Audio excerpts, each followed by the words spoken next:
Hey guys, and welcome back to my channel. It's Joelle. Welcome if you're new here. In this week's video, I am going to be recreating one of my old Bloxburg builds.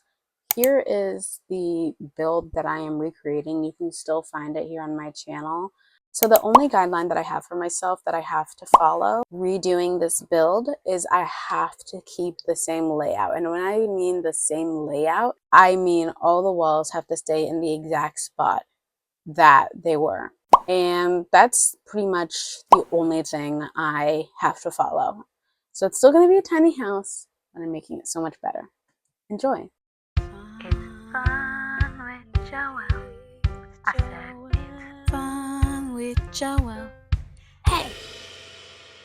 So here is how my original tutorial looked like.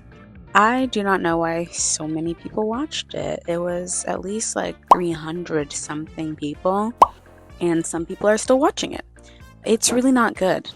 It's bland. There's literally no colors on the wall. The only color that is there is on the doors, on the floor, and a little bit in the bedroom, but not even color really in the bathroom. I'm pretty sure I did not color anything in the bathroom. And then up here, again, no color. Literally the only thing colored is the floor and possibly the console table. Possibly I colored it linen. I just can't remember. I'll show on the screen if I did color it or not. And literally that was it. That was literally the whole thing. It's very basic. So let me delete all of this and start from scratch.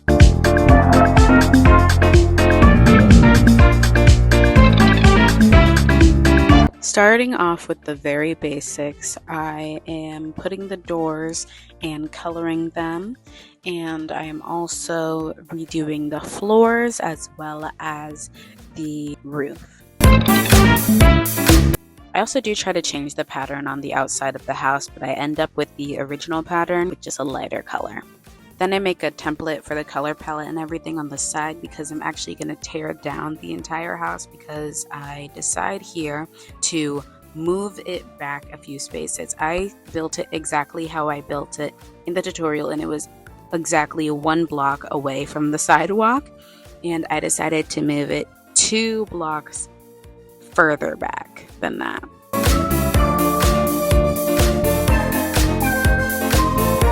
Here I lost the footage of actually making the bedroom, but I do have this one clip of me just looking at some new items, and here you can see the bedroom a little bit. It is not finished in this form, but here's a little glimpse of it.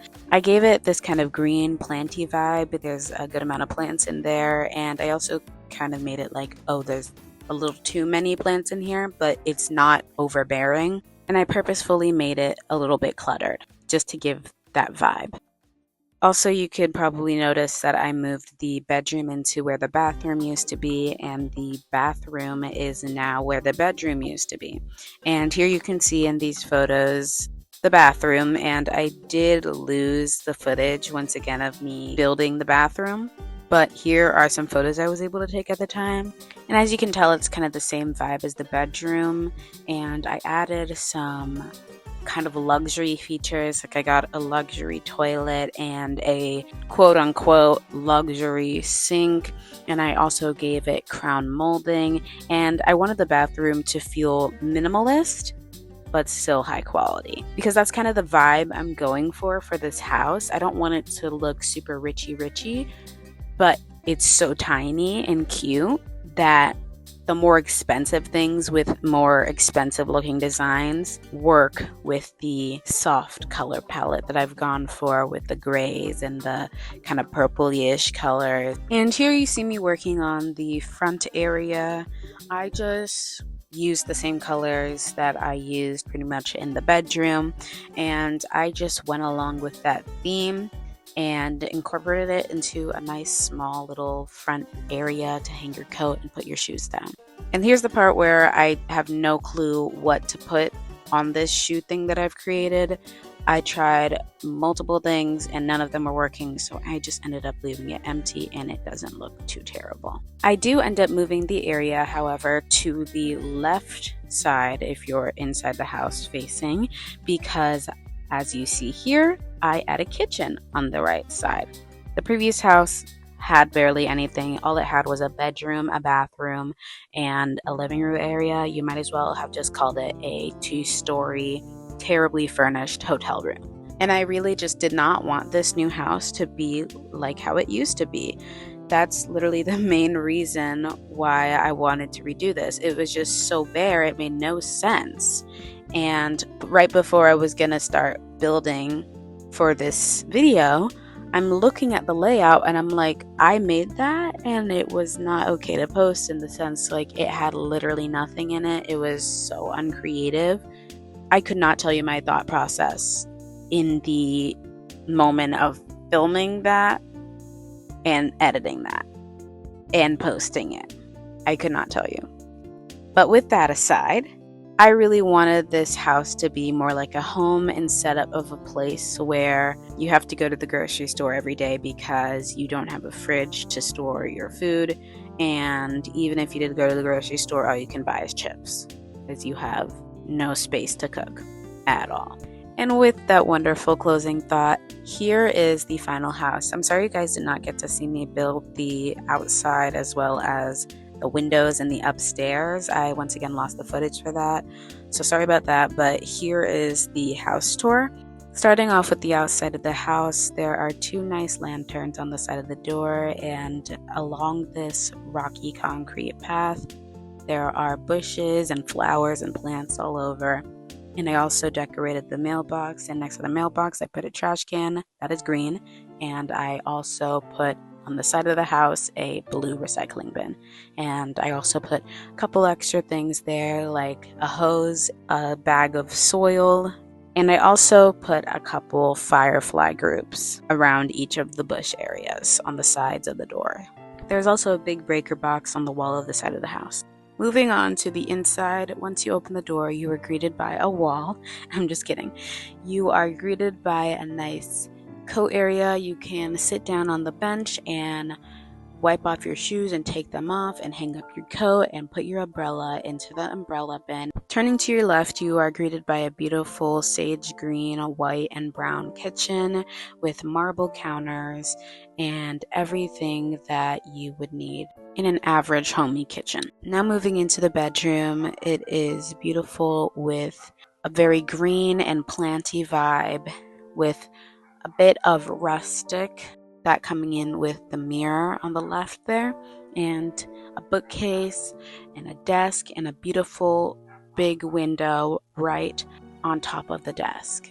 And you have plants galore in there.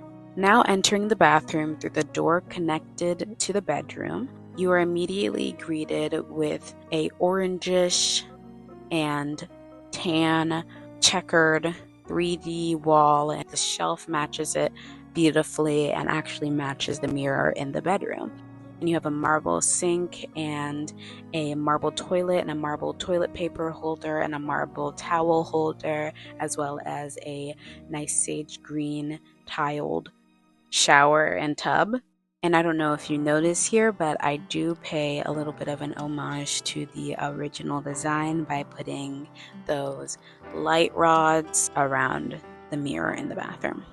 And lastly, going up that ladder, there is a trap door, and opening that trap door transports you to a studio room full of large open windows with a relaxing hanging chair and a very nice comfy couch with a TV right in front of it and a dining table in a corner with beautiful plants. And you can just sit on that hanging chair for hours and hours watching the sunset. And here is the before and after.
guys, I hope you guys enjoyed this video. I really enjoyed this whole entire process. I definitely got a little bit of nostalgia while I was following my original tutorial, but it was really fun to do this and see my progress and see how much better I've gotten at building and how much time I put into things now. And let me know if there are other builds of mine you guys would like me to maybe redesign entirely or fix up. And please don't forget to like, comment, share, and subscribe. Follow me on Instagram, TikTok, and Snapchat, and I hope to see you guys whenever. Bye. It's fun with Joelle. Hey! This was really fun. I'd really like to do this again, to be honest. Let me know.